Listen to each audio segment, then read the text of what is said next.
नमस्ते। आज के इस एक्सप्लेनर में हम एक बहुत ही कमाल के आइडिया पर बात करने वाले हैं, लोकल टू ग्लोबल क्लासरूम।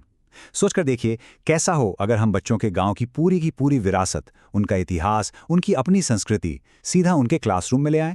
बिल्कुल, आज हम शाला संग्रहालय यानी स्कूल म्यूजियम बनाने की पूरी प्रक्रिया को डीकोड करेंगे। तो चलिए सीधा शुरू करते हैं। 55%। ये नंबर ना बहुत डराने वाला है। क्या आपको पता है कि भारत में 10 साल की उम्र के लगभग 55% बच्चे एक साधारण सा टेक्स्ट भी ठीक से पढ़ और समझ नहीं पाते? इसे हम लर्निंग पॉवर्टी कहते हैं। लेकिन सवाल है कि ऐसा क्यों हो रहा है? दरअसल रटने वाली पढ़ाई और बच्चों के अपने असली जीवन के अनुभवों के बीच एक बहुत बड़ा गैप आ गया है। जब कोई बच्चा स्कूल की किताबों को अपने घर या गांव से रिलेट ही नहीं कर पाएगा, तो भला वो दिल लगा के कैसे सीखेगा? तो यहीं पर आता है हमारा आज का सबसे बड़ा सवाल। हम कक्षा को यानी क्लासरूम को बच्चों के असली जीवन से कैसे जोड़ सकते हैं? देखिए, इस लर्निंग पॉवर्टी के संकट से बाहर निकलने के लिए हमें एक ऐसे इनोवेटिव तरीके की ज़रूरत है जो हमारी जड़ों से जुड़ा हो। एक ऐसा तरीका जो बच्चों को ये एहसास दिलाए कि उनका स्कूल कोई अलग दुनिया नहीं है, बल्कि उनके अपने गांव, उनके अपने समुदाय का ही एक ज्ञान से भरा हुआ हिस्सा है। इसे समझने के लिए आज हम इन 5 मुख्य बिंदुओं से गुजरेंगे। पहला, शिक्षा का नया नजरिया। दूसरा, शाला संग्रहालय आखिर है क्या। तीसरा, इसकी स्थापना की प्रक्रिया।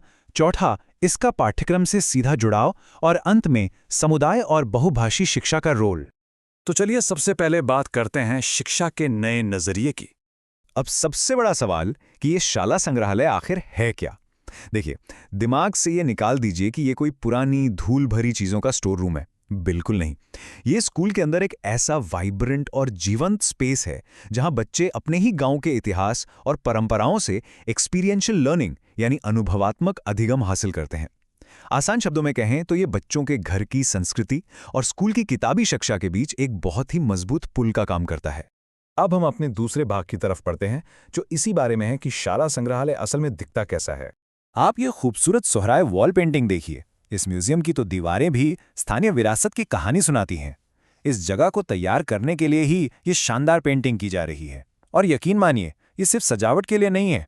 ये बच्चों को बिना कुछ कहे ये बताने का एक तरीका है कि स्कूल उनकी कला और संस्कृति की कितनी इज्जत करता है। जब बच्चे अपनी खुद की संस्कृति को स्कूल की दीवारों पर इतनी खूबसूरती से उकेरा हुआ देखते हैं ना, तो उन्हें अपनी जड़ों पर बहुत गर्व महसूस होता है। तो अब आते हैं तीसरे और सबसे प्रैक्टिकल हिस्से पर, संग्रहालय स्थापना की प्रक्रिया की। आखिर इसे बनाया कैसे जाए? हमने इसके एसओपी यानी स्टैंडर्ड ऑपरेटिंग प्रोसीजर को 3 बहुत ही आसान स्टेप्स में बांट दिया है। स्टेप 1, प्रारंभिक बैठक। इसकी शुरुआत स्कूल के शिक्षकों, गांव वालों और आसपास के स्कूलों को एक साथ बिठाकर बात करने से होती है। स्टेप 2, सामग्री संग्रह है, जहां गांव वाले खुशी खुशी अपने घरों से पुरानी और पारंपरिक चीजें दान करते हैं। और स्टेप 3, सूचीकरण और लेबलिंग। यह इस बात का एक परफेक्ट उदाहरण है कि कैसे स्कूल और गांव मिलकर एक शानदार लर्निंग स्पेस खड़ा कर सकते हैं। अब ये जो सामग्री इकट्ठा करने वाला पार्ट है ना, ये सिर्फ पुरानी चीजें जमा करना नहीं है। ये असल में गांव वालों का विश्वास यानी कम्युनिटी ट्रस्ट जीतने का मौका है। आपको उन्हें ये भरोसा दिलाना होगा कि उनका दिया हुआ सामान स्कूल में एकदम सुरक्षित रहेगा। और एक बहुत ही शानदार आइडिया ये है कि हर डोनर का नाम स्कूल के स्टॉक रजिस्टर में बाकायदा दर्ज किया जाए। जब गांव वाले देखते हैं कि उनके दिए हुए बांस के शिल्प, मिट्टी के बर्तन या पुराने खेती के औजारों को इतनी इज्जत मिल रही है, तो इस म्यूजियम से उनका एक गहरा भावनात्मक जुड़ाव बन जाता है। और सुनिए, ये सब सिर्फ हवाई बातें या कागज पर लिखी थ्योरी नहीं है। सिमडेगा के बोलबा ब्लॉक का MS कच्छुपानी स्कूल इसका एक जीता जागता सबूत है। इस स्कूल ने पलाश मल्टीलिंगुअल एजुकेशन प्रोग्राम के तहत बहुत ही शानदार तरीके से अपने संग्रहालय और लाइब्रेरी की शुरुआत की है। यह हमें साफ साफ दिखाता है कि अगर कम्युनिटी का सपोर्ट मिल जाए तो कैसे एक साधारण सा स्कूल एक वाइब्रेंट, एकदम एक्टिव लर्निंग सेंटर में बदल सकता है। चलिए अब चौथे भाग पर चलते हैं, पाठ्यक्रम से इसका सीधा जुड़ाव। अब आप शायद सोच रहे होंगे कि क्या इस म्यूजियम में बस चीजें शोपीस की तरह रखी रहेंगी? जी नहीं, बिल्कुल नहीं। टीचर्स इन वस्तुओं को सीधे अपने डेली सिलेबस से जोड़ सकते हैं। कैसे? मान लीजिए भाषा यानी लैंग्वेज की क्लास है, तो बच्चे इन पुरानी चीजों को देखकर अपनी कल्पना से कहानियां लिख सकते हैं। पर्यावरण अध्ययन यानी ELS की क्लास में वे पारंपरिक खेती के औजारों और इको फ्रेंडली लाइफस्टाइल के बारे में प्रैक्टिकल तरीके से सीख सकते हैं। और आर्ट क्लास में तो बच्चे इन ऐतिहासिक चीजों की कमाल की ड्राइंग्स बना सकते हैं। इससे होता क्या है कि उनकी पढ़ाई सिर्फ बोरिंग किताबों तक सीमित नहीं रहती, बल्कि उनके अपने जीवन से जुड़कर बहुत ही मजेदार हो जाती है। अब आते हैं हमारे 5वें और आखिरी हिस्से पर, समुदाय और बहुभाषी शिक्षा। जरा इस डॉक्यूमेंटेशन फॉर्मेट को देखिए। ये सच में इस पूरे प्रोग्राम की जान है।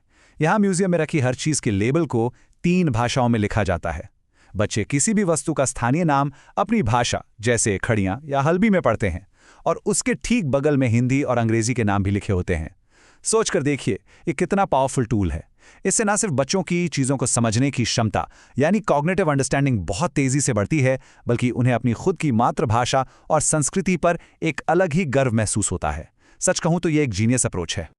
और इस जीनियस अप्रोच का असल नतीजा क्या निकला? रिजल्ट्स आपके सामने हैं। बोलबा ब्लॉक के 13 स्कूल्स जहां खड़िया भाषा में शिक्षा दी जा रही है, वहां के बच्चों ने राज्य स्तरीय चैंपियनशिप में ढेरों इनाम जीतकर अपने ब्लॉक का नाम रोशन कर दिया है। ये कोई छोटी बात नहीं है। ये साबित करता है कि जब बच्चों को उनकी अपनी मातृभाषा और उनके स्थानीय माहौल के हिसाब से सिखाया जाता है तो उनका कॉन्फिडेंस और उनका परफॉर्मेंस सच में आसमान छूने लगता है। तो इस पूरे एक्सप्लेनर का सार क्या है? बात एकदम साफ है, लोकल टू ग्लोबल, यानी अपनी स्वदेशी विरासत से मजबूती से जुड़े रहते हुए पूरी दुनिया को अपनी कक्षा के अंदर ले आना। हम बच्चों को ग्लोबल स्टेज के लिए, आगे की दुनिया के लिए तैयार तो कर रहे हैं, लेकिन इसकी शुरुआत उन्हें अपनी जड़ों, अपने गांव और अपनी संस्कृति पर गर्व महसूस करा के हो रही है। क्योंकि जब जड़ें मजबूत होंगी ना, तभी तो बच्चा पूरे आत्मविश्वास के साथ आगे बढ़ सकेगा। हम इस चर्चा के बिल्कुल आखिर में आ गए हैं और जाते जाते मैं आपको इस एक बहुत ही ज़रूरी सवाल के साथ छोड़ना चाहता हूं। क्या आपका विद्यालय इस स्थानीय विरासत को संजोने के लिए तैयार है? अगर आप एक टीचर हैं, एक कम्युनिटी लीडर हैं या किसी भी तरह से शिक्षा से जुड़े हैं, तो आज ही इस दिशा में अपना पहला कदम बढ़ाइए। याद रखिए, शाला संग्रहालय सिर्फ एक कमरा नहीं है, ये हमारे बच्चों के उज्जवल भविष्य की एक बहुत ही खूबसूरत शुरुआत है। इस एक्सप्लेनर में हमारे साथ बने रहने के लिए आपका बहुत बहुत शुक्रिया। अपनी जड़ों से सीखते रहिए और ज्ञान बांटते रहिए।